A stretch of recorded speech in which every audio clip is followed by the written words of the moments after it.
மின்சாரம் வேண்டி போராட்டம், போராட்டம் இது போராட்டம், மின்சாரம் வேண்டி போராட்டம். தமிழக அரசே, தமிழக அரசே, தமிழக அரசே, தமிழக அரசே, ரத்து செய், ரத்து செய், ரத்து செய், ரத்து செய். உள்நாட்டு தொழில் முனைவோரின்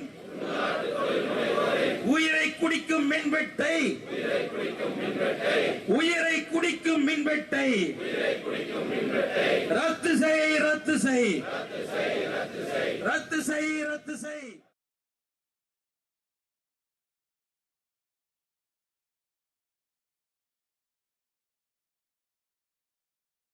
தமிழகத்தில் கடந்த 7 ஆண்டுகளுக்கு மேலாக அரசியல் தளத்திலும் மற்ற தளங்களிலும் பேசப்பட்டு வரும் பிரச்சினை மின்வெட்டு. மின்வெட்டு பிரச்சினை தீர்க்கப்பட்டு விட்டதாகவும் இல்லை தொடர்வதாகவும் பலவித விமர்சனங்கள் இருக்கின்றன. மின்வெட்டு மின்சார பற்றாக்குறை என்று மட்டும்தான் இதுவரை பார்க்கப்பட்டு வந்திருக்கிறது. ஆனால் அதனை தாண்டி தமிழகத்தில் உள்ள 3.5 கோடி மக்களை வரும் ஆண்டுகளில் கடுமையான பஞ்சத்தில் தள்ளப்போகிறது என்பது யாருக்கும் தெரிந்திருக்க வாய்ப்பில்லைதான்.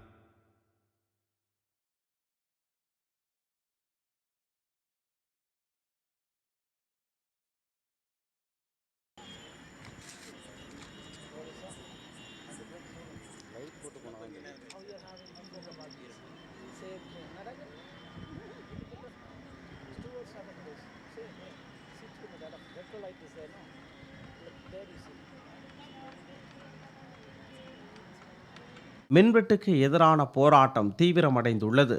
30,000க்கும் மேற்பட்ட தொழிற்சாலைகள் முடங்கும் நிலை ஏற்பட்டுள்ளது. இதனை கண்டிக்கும் வகையில் ஆலைகளை அடைத்துவிட்டு தொழில் முனைவோர்களும் தொழிலாளர்களும் ஆர்ப்பாட்டத்தில் ஈடுபட்டனர். அவர்கள் மீது காவல்துறை தடியடி நடத்தியதால் பதற்றம் ஏற்பட்டது.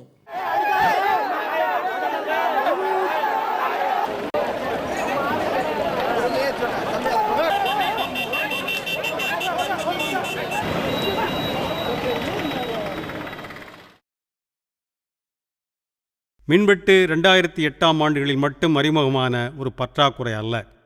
இதற்கு முன்பு 73ஆம் ஆண்டிலிருந்து 80ஆம் ஆண்டின் பின்பகுதி வரை தொடர்ந்து இருந்திருக்கிறது. அதிலும் 82, 83ஆம் ஆண்டுகளில் இது கடுமையானதாகவே இருந்திருக்கிறது. சில நாட்களில் 100% அளவுக்கு கூட மின்வெட்டு இருந்திருக்கிறது. 90ஆம் ஆண்டு தொடங்கி 2008ஆம் ஆண்டு வரை தமிழகத்தில் மின்வெட்டு இல்லை எனலாம். 80ஆம் ஆண்டு தொடங்கி 90ஆம் ஆண்டு வரையிலான 10 ஆண்டு காலத்தில் தூத்துக்குடி, மேட்டூர், வடசென்னை என மின் நிலையங்களை அரசு நிறுவியது. இந்நிலையங்கள்தாம் மிக கடுமையான மின்வெட்டை நீக்கியதோடு மட்டுமல்ல, அடுத்த 18 ஆண்டுகளுக்கு மின்வெட்டு இல்லாத தமிழகத்தை உருவாக்கியது. இந்த 18 ஆண்டு காலத்தில்தான் குறிப்பாக 90ஆம் ஆண்டுகளில் வீடுகளில் புதிய பல மின்சாதனங்கள் வந்து குவிந்தன. வண்ணத் தொலைக்காட்சிகள், குளிர்சாதன பெட்டிகள், அரை குளிரூட்டிகள், சலவை எந்திரங்கள், சமையலறை எந்திரங்கள் என பல வகை மின் பயன்பாட்டு எந்திரங்கள் வந்து சேர்ந்தன. அதுபோன்றே 2000ஆம் ஆண்டுகளில் சென்னையை நோக்கி எண்ணற்ற தகவல் தொழில்நுட்ப நிறுவனங்களும் வந்தன. இது தவிர பல தொழிற்சாலைகளும் சென்னைக்கருகில் அந்நிய வாகன உற்பத்தி தொழிற்சாலைகளும் பெருமளவில் துவங்கப்பட்டன. மின்வெட்டு இல்லாத காலத்தில் இந்த தொழில்துறை பெருமளவுக்கு வளர்ந்தது போலவே வீட்டு மின் பயன்பாடுகளும் வேகமாகவே இந்த காலகட்டத்தில் வளர்ந்தன.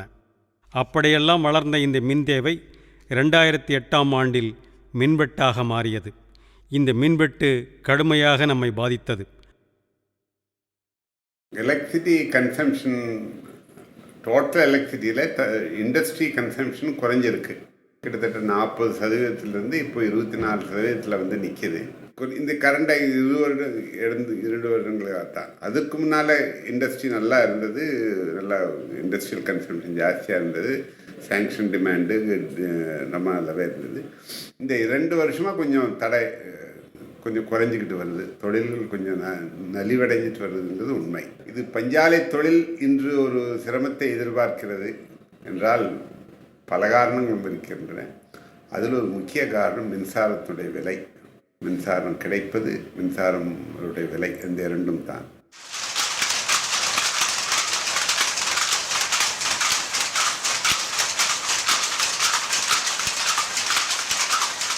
நாங்கள் எல்லாம் விவசாயத்திலே இருந்து விசைத்தறிக்கு இடம் மாறி வந்தவர்கள். தமிழகத்திலே 1,33,000 விசைத்தறி கூடங்களிலே 5 லட்சத்திற்கும் மேற்பட்ட விசைத்தறிகள் இயங்கி வருகின்றன.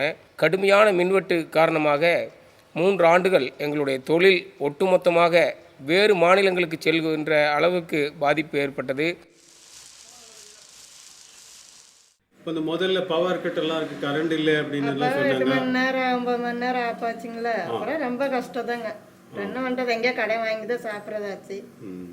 ஆனால் 70களிலோ 80களிலோ இருந்த மின்வெட்டை விட 2008ஆம் ஆண்டிலிருந்து தொடங்கிய மின்வெட்டு கடுமையாகவே உணரப்பட்டது.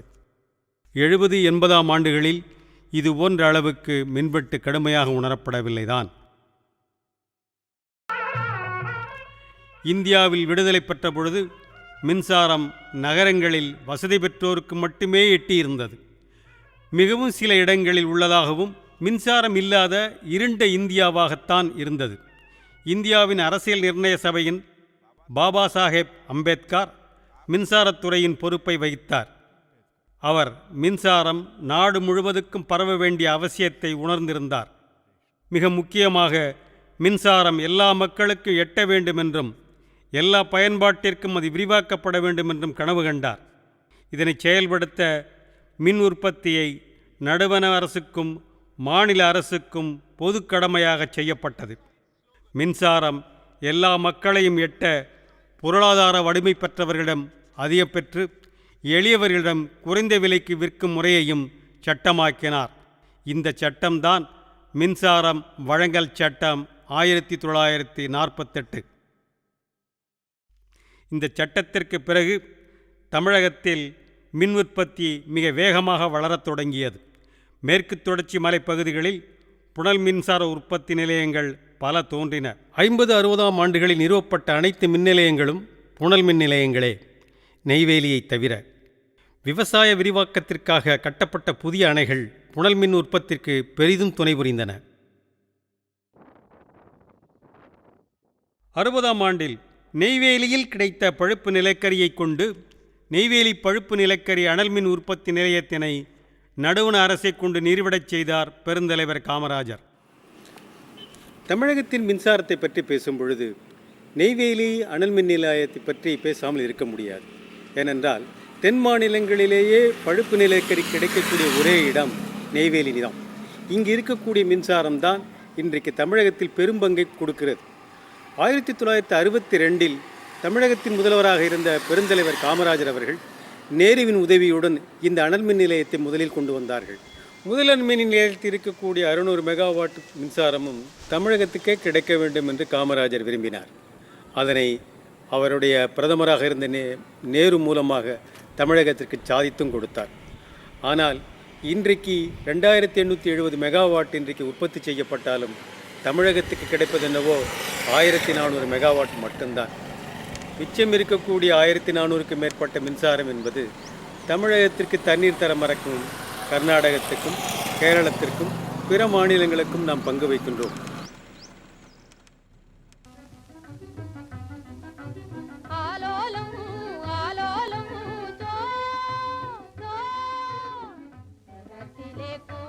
அறுபத்திரண்டாம் ஆண்டுகளில் மின்சாரத்தை விவசாயத்திற்கும் பயன்படுத்த துவங்கப்பட்டது.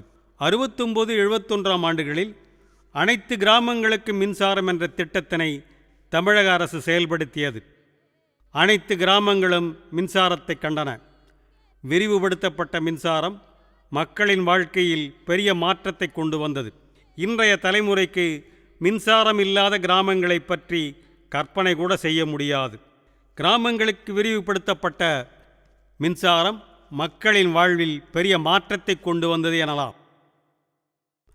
அப்படி மின்சாரம் நாடு முழுவதும் பரவுவதற்கும் அனைத்து மக்களையும் வெட்டுவதற்கும் காரணம் இது முழுக்க அரசின் கையில் இருந்ததுதான்.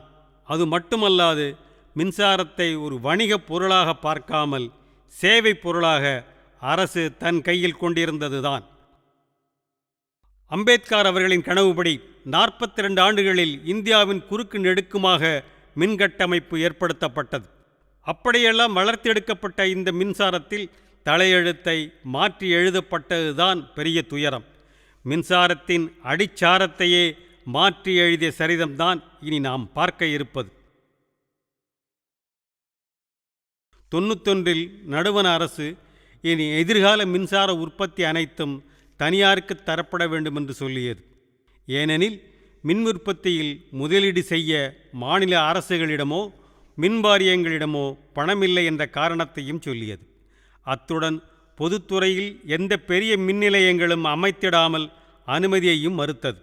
அது மட்டுமல்ல, பொதுத்துறையில் துவங்க இருந்த நிலையங்களையும் தனியாரிடம் ஒப்படைக்க வைத்தது. அப்படி தமிழகத்தில் ஒப்படைக்கப்பட்ட நிறுவனம்தான் நெய்வேலி 0 யூனிட் என்று அழைக்கப்படும் 250 மெகாவாட் நிலையம். STCMS என்ற நிறுவனத்திற்கு இது அளிக்கப்பட்டது. மின் உற்பத்தி நிலையம் அனைத்தையும் தனியாருக்கு ஒதுக்கிய நடுவண் அரசு தனியாரிடம் வாங்கப்படும் மின்சாரத்திற்கும் கட்டண வடிவை நிர்ணயித்தது. இதன்படி தனியார் மின்சாரம் 2 பிரிவுகளை கொண்டது. மூலதன கட்டணம் மற்றும் உற்பத்தி கட்டணம் எனப்பட்டது. இதற்காக சட்ட திருத்தத்தையும் 43A என்ற பிரிவையும் கொண்டு வந்தது. இதன்படி தனியார் மின்சாரத்தின் மூலதன கட்டணம் ஆண்டுக்கு மொத்த மூலதனத்தில் 24.75% இருந்தது. இது தவிர மின் உற்பத்தி கட்டணம் தனி.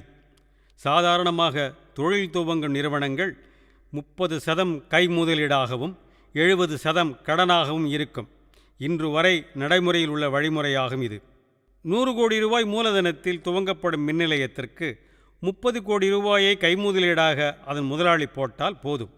எஞ்சிய 70 கோடியை மக்களின் சேமிப்பு உள்ள வங்கிகளில் கடனாக பெற்றுக்கொள்வார்கள். ஆக மின் நிலையம் கட்டுமானத்தில் உள்ள 3 ஆண்டு காலத்தில் மட்டும் ஆண்டுக்கு 10 கோடி என முதலீட்டாளர்கள் முதலீடு செய்வார்கள். ஆனால் மின்சாரம் வாங்க வேண்டிய மின்சார வாரியமோ ஒவ்வொரு ஆண்டும் ஆண்டுக்கு 24.75 கோடியை மின்சார கட்டணத்துடன் மூலதன கட்டணமாக செலுத்த வேண்டும். இதுதான் நடுவண் அரசு சொன்ன வாரியங்களிடம் முதலீடு செய்ய பணமில்லை என்ற கொள்கை. மின் நிலையங்களுக்கான மூலதனத்தையே ஒரே ஆண்டில் மின்சார கட்டணமாக தரச் சொன்னதுதான் நடுவண் அரசின் சந்தை பொருளாதார கொள்கை. இந்த சந்தை போட்டியில் நிர்ணயிக்கப்பட்ட விலை அல்ல, இது அரசு நிர்ணயித்த விலை. ஆரம்பத்திலேயே சறுக்கிய கொள்கைதான் புதிய கொள்கை மாற்றம். எதிர்கால தேவை சந்திக்க வேண்டிய மின்வாரியங்கள் வேறு வழியின்றி தனியாரிடம் கொள்முதல் ஒப்பந்தத்தை போட்டன. தமிழகத்திலும் 6 தனியாருடன் ஒப்பந்தம் போடப்பட்டது. அதில் 5 தனியார் நிலையங்கள் உற்பத்தியை துவங்கின. இவைகள் 99ஆம் ஆண்டிலிருந்து 2002ஆம் ஆண்டுக்குள்ளாக மின்சாரத்தை விற்கத் தொடங்கின.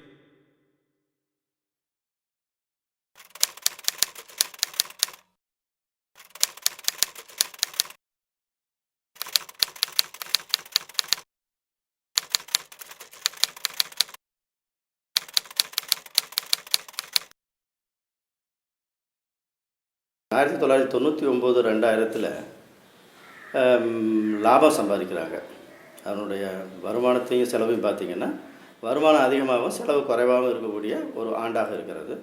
அப்போ விவசாயிகளுக்கு மின்சாரம் இலவசமாக கொடுத்தார்கள். அப்போ கொடுத்தும் கூட லாபம் சம்பாதிக்க முடிஞ்சது. 2001 இந்த லிபரலைசேஷனுக்கு இதில் தனியாருடைய மின்சார உற்பத்தி வர ஆரம்பிச்சது.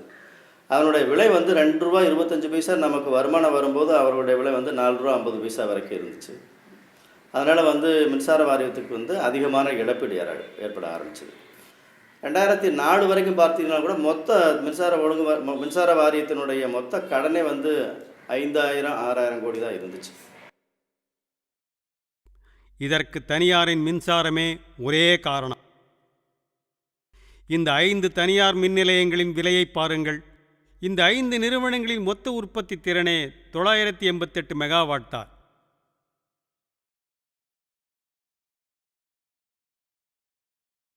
ஆனால் இவர்களுக்கு தரப்பட்ட மூலதன கட்டணமோ ஆண்டுக்கு 1006 கோடி.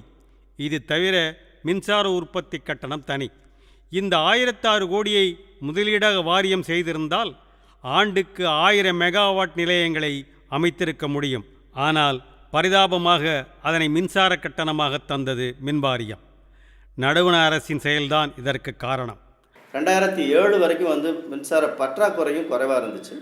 2007க்கு பின்னாடி கடுமையான மின் பற்றாக்குறை வர ஆரம்பித்த போது மின்சாரம் கிடைக்கக்கூடிய மின்சாரமும் குறைவாக இருந்துச்சு.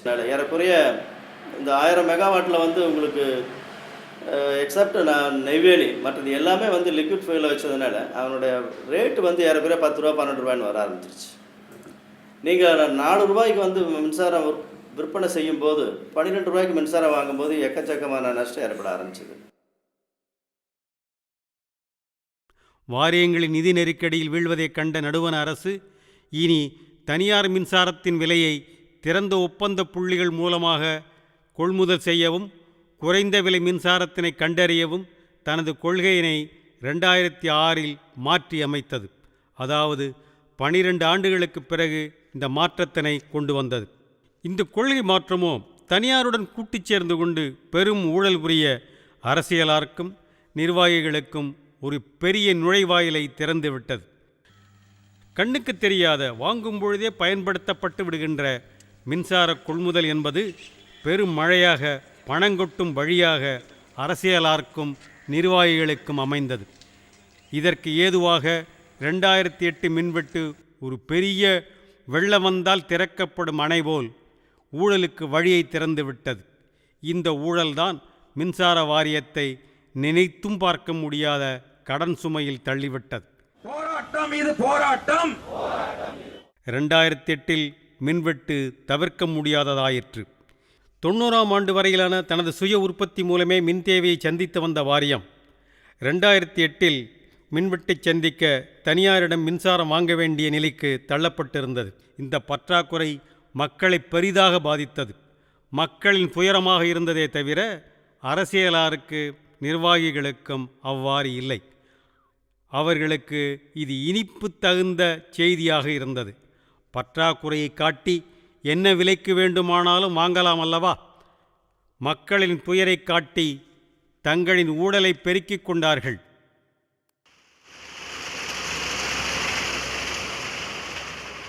தமிழகத்தில் கரும்பு சர்க்கரை ஆலைகள் துணை உற்பத்தியாக மின்சாரத்தை உற்பத்தி செய்தார்கள். கரும்பு சர்க்கரையிலிருந்து எரிபொருளாக பயன்படுத்தினார்கள். 1998ஆம் ஆண்டிலிருந்து 15 ஆண்டு காலத்திற்கு இவர்களின் மின்சாரத்தை கொள்முதல் செய்து கொள்ள மின்சார வாரியம் ஒப்பந்தம் போட்டிருந்தது. யூனிட் மின்சாரத்தின் கொள்முதல் விலையோ 3 ரூபாய் 41 பைசா தான். 2008 மின் தட்டுப்பாடு வந்த காலத்தில் இந்த கொள்முதல் விலை குறைவானது தான். ஆனால் 2008 மின் தட்டுப்பாடு இருக்கும் நிலையிலும் இந்த ஒப்பந்தத்தை வாரியம் ஒருதலை பட்சமாக ரத்து செய்தது. ஏன் தெரியுமா? மீண்டும் இவர்களிடமிருந்தே சந்தையில் மின்சார கொள்முதலாக செய்தது. என்ன விலைக்கு தெரியுமா? யூனிட் 7 ரூபாய் 41 பைசாவுக்கு.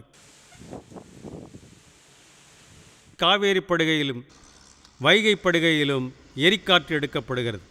வைகை படுகையில் தனியாருக்கு 300 மெகாவாட் அளவுக்கும் மின்வாரியத்திற்கு 200 மெகாவாட் அளவிற்கும், குத்தாலத்தில் வாரியத்திற்கு 200 மெகாவாட்டும் தனியாருக்கு 200 மெகாவாட்டும் நடுவண அரசு ஒதுக்கியிருந்தது. தனியார் தங்களின் சுவை தேவைகளுக்காக இந்த நிலையங்களை அமைத்துள்ளதாக தெரிவித்திருந்தனர். ஆனால் மின்வெட்டு 2008 தலைகாட்டியவுடன் இவர்கள் தங்களை வணிக உற்பத்தியாளர்கள் என்று சொல்லிக் கொண்டார்கள். அன்றைக்கு எரிக்காற்று மின்சாரத்தின் விலை யூனிட் 1 ரூபாய் 76 பைசா தான். ஆனால் இந்த உற்பத்தியாளரிடமிருந்து யூனிட்டை 6 ரூபாய் 70 பைசாவுக்கு கொள்முதல் செய்தார்கள். இவை உதாரணங்களே.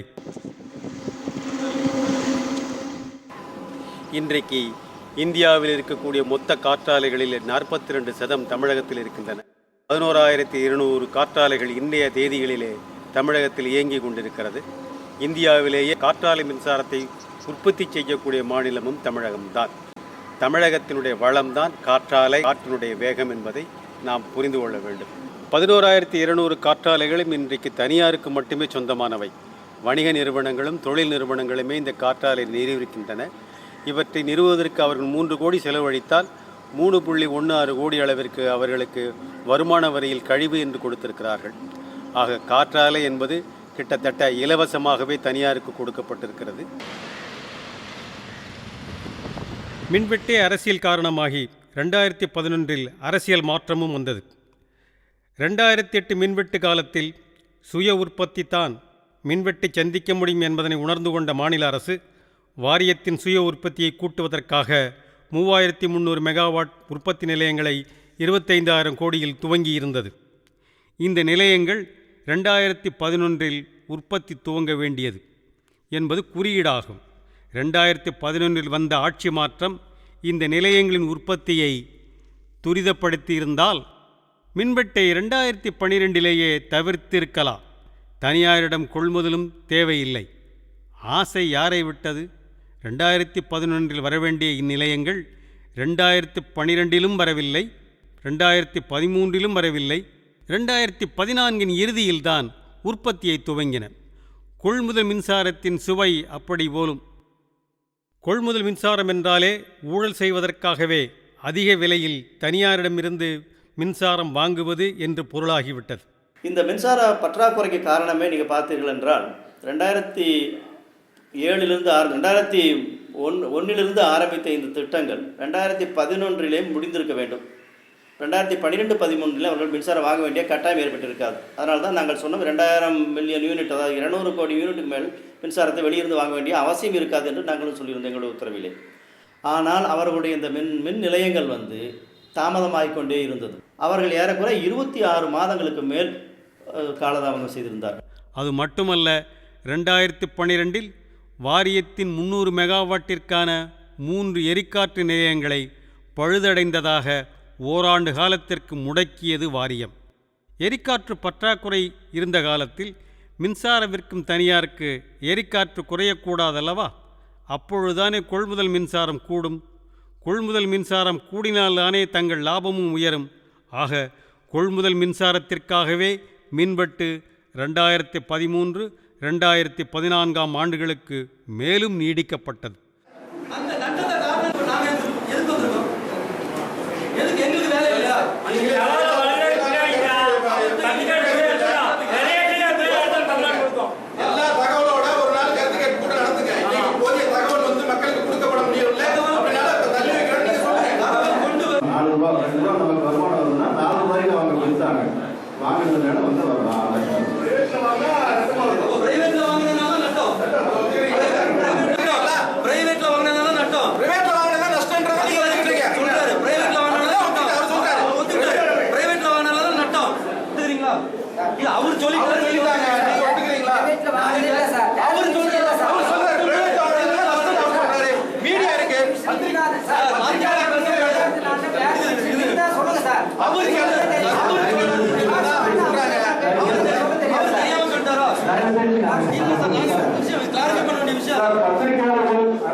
அதுபோலவே வேறொன்றையும் செய்தார்கள். எதிர்கால தேவைக்கான புதிய மின் நிலையங்களை துவக்கியிருக்கும் கடமை அரசுக்கு இருந்தது. ஆனால் கையில் அனுமதியுடன் தயாராக இருந்த நிலையங்களை துவக்காமல் இருக்கும்படி பார்த்து கொண்டார்கள். உடன்குடி, உப்பூர், காட்டுப்பள்ளி, எண்ணூர் விரிவாக்கம், வடசென்னை 3வது திட்டம் என்ற நிலையங்கள் கையில் இருந்தாலும் எண்ணூர் விரிவாக்கம் மட்டுமே 3½ ஆண்டு கால தாமதத்திற்கு பிறகு துவக்கப்பட்டது. ஓராண்டுகளுக்கு மேலாகியும் எந்த வேலையும் இங்கு துவங்கவில்லை. காட்டுப்பள்ளியும் உடன்குடியும் நீதிமன்றத்தில் உள்ளன. இறுதியாக இப்பொழுதுதான் வடசென்னைக்கு உத்தரவிடப்பட்டுள்ளது. ஆனால் இதே காலத்தில் தனியார் மின் நிலையங்களோ வெகு வேகமாக தமிழகத்தின் கடற்கரையில் செழித்து வளர்ந்தன. Coastal Energen 1200 megawatt, ILFS power 600 megawatt, OPG power generation 450 megawatt, Ind Barath power generation 150 megawatt, Ind Barath thermal power 450 megawatt என பல நிலையங்கள் தோன்றின. இப்போ நான் படிச்சுட்டு இருக்கேன் சார். இன்னும் எங்களுக்கு வேலையே கிடைக்கல. ரெஸ்யூம் கொடுத்துருக்கேன், பார்க்கலாம்னு சொல்கிறாங்க. இதுவரை அதுவும் நான் படித்த படிப்புக்கு வேலை இல்லைன்னு சொல்கிறாங்க. நீங்கள் என்ன நான் வந்து பிசிஎஸ்சி முடிச்சிருக்கேன். பிஇல CSC computer science and engineering முடிச்சிருக்கேன். ஆனால் வந்து போய் வந்து ரெஸ்யூம் ஃபஸ்ட்டு கொடுத்ததுக்கு எக்ஸ்பீரியன்ஸ் வேணும் அப்படின்னு சொல்லிட்டாங்க. நான் 2013 முடித்தப்போ போய் ரெஸ்யூம் கொடுத்ததுக்கு எக்ஸ்பீரியன்ஸ் சர்டிஃபிகேட் வேணும் அப்படின்னு சொன்னாங்க. அதுக்கு பிறகு நான் போயிட்டு கூப்பிட்றேன்னு சொன்னாங்க. ஒரு 3 மாதம் வந்து கூப்பிட்றேன் அப்படின்னு சொன்னாங்க. இன்ன வரைக்கும் எந்த ரெஸ்பான்ஸுமே கிடையாது. இதில் வந்து கம்மாயில் மழை பெஞ்ச தண்ணியில் வந்து இதில் தான் பெருகி ஊர் மக்கள் எல்லாருமே இதில் வந்து நாங்கள் பயன்படுத்துவோம். விவசாயத்துக்கும் தண்ணி போகும். அதுக்கு அடுத்தாப்புல வந்து நம்ம ஊர்னி பக்கத்தில் ஒன்று போட்டு வச்சு தண்ணி இங்கே துவைக்க வச்சு இதில் அடி வைப்பது போட்டு எல்லா மக்களும் தண்ணி எடுத்து குடிக்கிற மாதிரி இந்த தண்ணியை இன்றைக்கி இந்த கழிவுநீர் வந்து தண்ணியை எடுக்க விடாத அளவுக்கு ஆக்கி இப்படி ஆயிடுச்சு. அதனால் இப்போ குளிக்க முடியல, வைக்க முடியல, குடி தண்ணிக்கு அந்த கம்மாயில் எடுக்க முடியல. அதுக்கு மேலே நம்ம குளித்தோம்னா ஊறல் புண்ணுகள் அதிகமாகுது.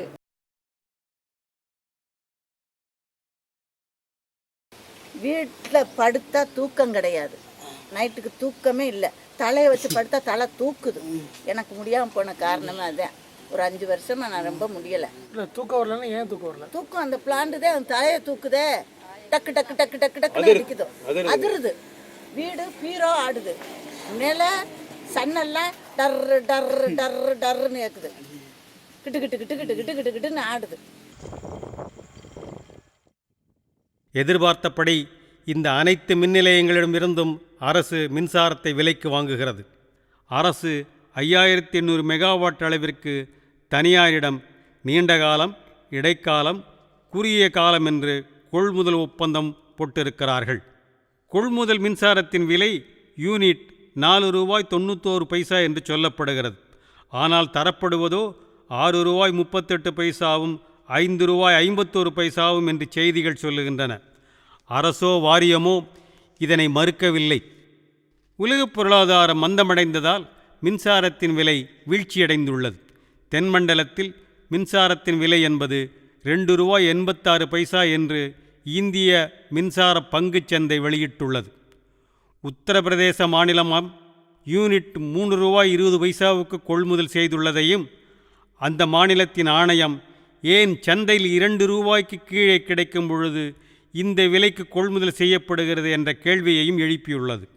$4.91 15 ஆண்டு காலம் மற்றும் 5 ஆண்டு கால கொள்முதல், ஓராண்டு கால குறுகிய கால கொள்முதல் 15 ஆண்டுகளில் 70,000 கோடி நட்டத்தை கொண்டு வரும் என்று அரசுக்கு சுட்டிக்காட்டியுள்ளோம்.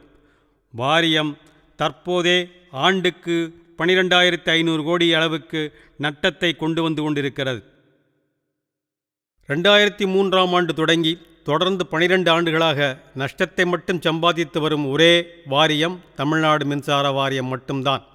மின்வெட்டு இல்லாத காலமான 2004 2007 வரையிலான 4 ஆண்டுகளில் மொத்த நஷ்டம் 7,017 கோடி.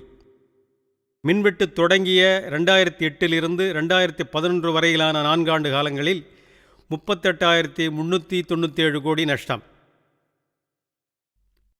ஆட்சி மாற்றம் வந்த காலமான 2012 2015 வரையிலான 4 ஆண்டு காலத்தில் வந்த நஷ்டமும் 50,504 கோடி.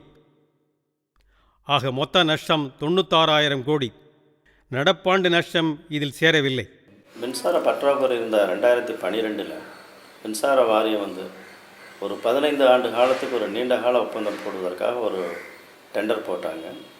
சராசரியாக $4.91 என்கின்ற வீதத்திலே அவர்கள் ஒப்பந்த புள்ளியை பெற்றார்கள். 12 பேர்த்தில் 6 பேர் இதில் தள்ளுபடி செய்யப்பட வேண்டியவர்கள். எந்த விதமான மாற்றம் வேண்டுமென்றாலும் அது மின்சார ஒழுங்குமுறை ஆணையத்தினுடைய ஒப்புதலோடு தான் அந்த மாற்றத்தை ஏற்படுத்த முடியும். 4 ஆண்டுகள் வேண்டாம், எங்களுக்கு 5 மாதங்கள் போதும் என்று கொடுத்துவிட்டு ஏறக்குறைய 2 ஆண்டு காலமாக மின்சாரமே சப்ளை பண்ணவில்லை. அவர்கள் மேல் எந்த நடவடிக்கையும் எடுக்கவில்லை. அவர்கள் மேல் போட வேண்டிய பெனால்ட்டியும் போடவில்லை. அந்த பெனால்ட்டி போட்டாலே பெரிய தொகை வரும்.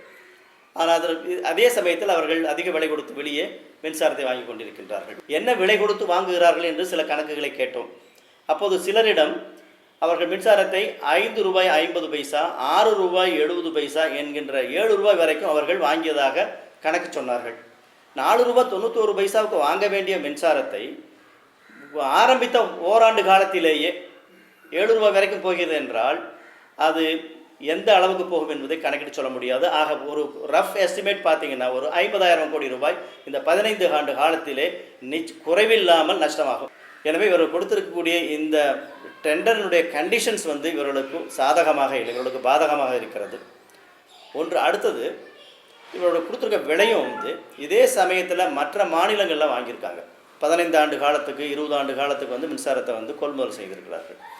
அவர்கள் வந்து ₹2.88 ஏறக்குறைய ₹4 வரைக்கும் தான் வந்திருக்காங்க. மற்ற எல்லா மாநிலங்களையும் பார்த்தாலும் விலை குறைவாக தான் இருக்குது. ஆனால் இங்கே தான் வந்து ₹4.91 போட்டு கணக்கு போட்டு இவர்களுக்கு சாதகமான சில காரணங்களை சொல்லி இதை வந்து நியாயப்படுத்தியிருக்காங்க. ஆய்வு செய்திருந்தால் இந்த ஒப்பந்தங்களை எல்லாம் தள்ளுபடி செய்திருப்பார்கள். மக்களை ஏமாற்றுவதற்கான ஒரு ஒப்பந்தமாக தோன்றுகிறது. Adani, the number one private thermal power producer in India, understands India's requirement for energy and the need to harness the power of the sun to electrify every household. It is imperative that we tap into solar power to fulfill our energy requirements in a way.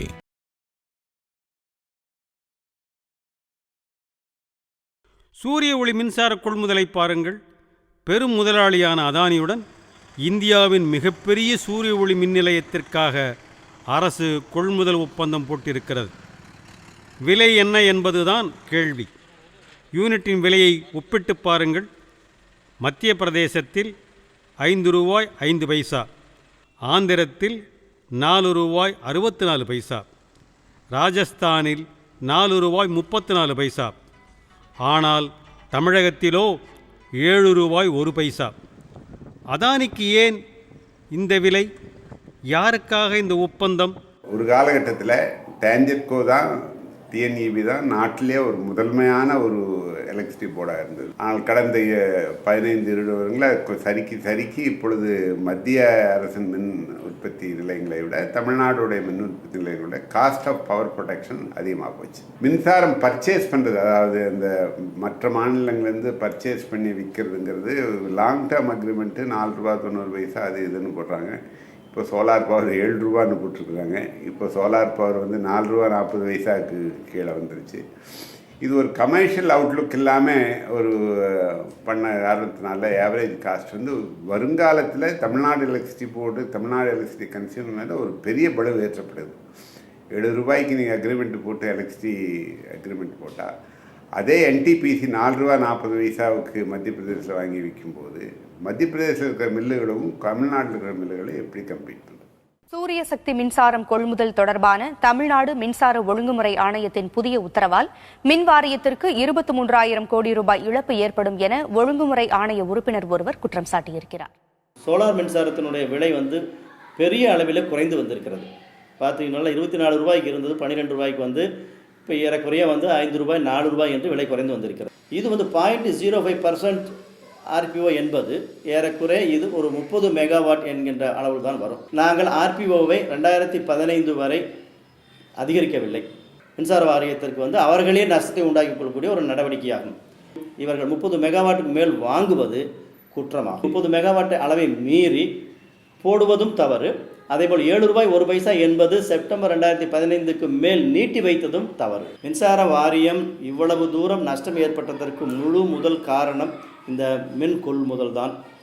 மின் கொள்முதலில் ஏறக்குறைய 96,000 கோடி நஷ்டம் ஏற்பட்டிருக்கிறது என்றால் ஏறக்குறைய அனைத்துமே வந்து மின்சார கொள்முதலினால் ஏற்பட்டிருக்கின்ற நஷ்டம்தான். இது முன்னெல்லாம் மின்சார கட்டணத்தை உயர்த்தவில்லை என்று சொல்லுவார்கள். இப்பொழுது மின்சார கட்டணம் மற்ற மாநிலங்களோடு ஒப்பிடும் பொழுது அதிக அளவில் தான் நம்முடைய மின்சார கட்டணமும் இருக்கிறது. ஏறக்குறைய கடந்த ஆண்டுகளில் 15,000 கோடி மின்சார கட்டணத்தை உயர்த்தி இருக்கிறார்கள். உயர்த்தியிருக்க பிறகும் கூட இவர்கள் மின்சார நஷ்டம் வருகிறது என்றால் இந்த நஷ்டத்தை ஒன்றும் செய்ய முடியாது.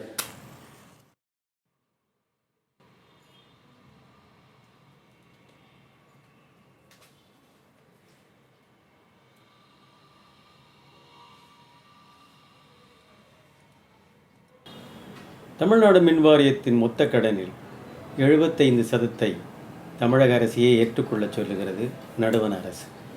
உதய் திட்டம் என்று இதற்கு பெயரிடும் இட்டிருக்கிறது.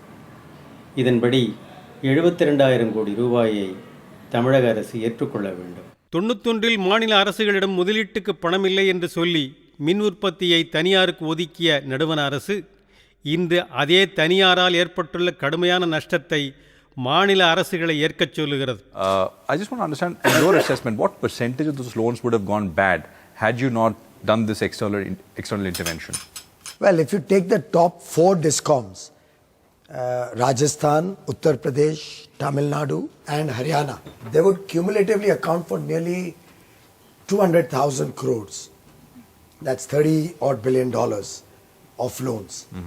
Maybe they could have done some patchwork and tried to keep evergreening and delaying the stress. Okay. But that would not have helped them serve the people of their state. That would not have helped them buy more power. அது மட்டுமல்ல, ஒவ்வொரு ஆண்டும் 15 ஆண்டு காலத்திற்கு ஏற்படுத்தியிருக்கக்கூடிய கொள்முதலால் ஒவ்வொரு ஆண்டும் வரப்போகின்ற 12,500 கோடி ரூபாய் நஷ்டத்தையும் தமிழக அரசு ஏற்க வேண்டி வரும். அது மட்டுமல்லாது கூடுதலாக இதற்கான வட்டியும் சேர்ந்து கொள்ளும். ஆக இன்னும் 2 அல்லது 3 ஆண்டுகளில் இந்த கடன் என்பது 1,30,000 கோடியை எட்டக்கூடும். இந்த கடனை தமிழக அரசு எவ்வளவு காலத்துக்கு எடுத்துச் செல்ல முடியும்? தமிழகம் இத்தனைக்கும் மின்சார வளம் இல்லாத ஒரு மாநிலம் அல்ல. பழுப்பு நிலக்கரியை தனியாருக்கு தந்துவிட்டோம், எரிக்காற்றை தனியாருக்கு தந்துவிட்டோம், காற்றாலை வளத்தையும் தனியாருக்கு தந்துவிட்டோம், எஞ்சி இருந்த சூரிய ஒளி மின்சார வளத்தையும் இன்றைக்கு தனியாருக்கு தந்துவிட்டோம். இதுதான் போகிறது என்று சொன்னாலும் மின்வெட்டை தவிர்ப்பதற்காக துவங்கப்பட்ட திட்டங்களை திட்டமிட்டே முடக்கி வைத்து விட்டோம். முடக்கி வைத்தது மட்டுமல்ல, அதனுடைய உள்நோக்கமே கொள்முதல் மின்சாரம் வேண்டும் என்பதற்காகத்தான். இந்த கொள்முதல் மின்சாரம் வந்தால்தானே ஊழல் செய்வதற்கு வழி இருக்கிறது. ஆகவே கொள்முதல் செய்ய வேண்டும் என்பதற்காகவே வரவேண்டிய திட்டங்களும் 3 ஆண்டு காலத்திற்கு மேலே முடக்கப்பட்டது. அது மட்டுமல்ல, எதிர்காலத்திலாவது திட்டங்களை துவக்கி வரக்கூடிய மின்வெட்டை தவிர்க்கக்கூடிய ஒரு வாய்ப்பை தமிழக அரசு செய்யவில்லை. எதிர்கால திட்டங்களையும் அது கிடப்பில் போட்டுவிட்டது. அதுவும் தட்டு தடுமாறியது. அவ்வாறு வைத்துவிட்டு 15 ஆண்டு காலத்திற்கு மின்சார தேவையை காரணம் காட்டி கொள்முதல் ஒப்பந்தத்தை போட்டிருக்கிறார்கள். இந்த ஊழல் ஒப்பந்தத்தை யாருக்கும் சொல்லுவதற்கு கூட தமிழக அரசு தயாராக இல்லை. இப்படியெல்லாம் வளத்தை பறிகொடுத்து திட்டத்தை முடக்கி போட்டு எதிர்கால திட்டத்தை தள்ளி போட்டு கொள்முதலில் மட்டுமே வந்த இந்த ஊழல் பணம் என்னவாக போகிறது? யார் தலையில் விடியப் போகிறது? தமிழகத்தில் 1,86,00,000 குடும்ப அட்டைகள் இருக்கின்றன. இதில் 1,30,00,000 குடும்ப அட்டைகள் அந்த குடும்ப அட்டைகளில் தரப்படக்கூடிய பொருள்களை நம்பித்தான் உயிர் வாழ்ந்து கொண்டிருக்கின்றன. இப்படியெல்லாம் இருக்கக்கூடிய நிலையில் நடுவண் அரசு மாநில அரசு ஏற்கச் சொல்லக்கூடிய கடனை தமிழக அரசு நீண்ட காலத்திற்கு எடுத்துக்கொண்டு போக முடியாது. அரசுக்கு இருக்கக்கூடிய வாய்ப்பு என்பது 2 தான். ஒன்று, வருவாயை கூட்ட வேண்டும். 2வது, செலவினத்தை குறைக்க வேண்டும். வருவாயை கூட்டுவதற்கு அதற்கு இருக்கக்கூடிய வழி என்பது ஏற்கனவே அதிக வருவாயை தந்து கொண்டு இருக்கக்கூடிய மதுக்கடைகளை விரிவுபடுத்தலாம். அதனால் ஒரு பெரிய வருவாய் வருமா என்பது சொல்ல முடியாது. ஏற்கனவே தண்ணீரை விற்க துவங்கி இருக்கக்கூடிய தமிழக அரசு தண்ணீரை தனியாருக்கு தரக்கூடும். குடும்ப அட்டைக்கு தண்ணீர் தரக்கூடிய ஒரே அரசு மாநில அரசு நமது அரசு தான். ஸ்மார்ட் கார்டு வாங்கிட்டு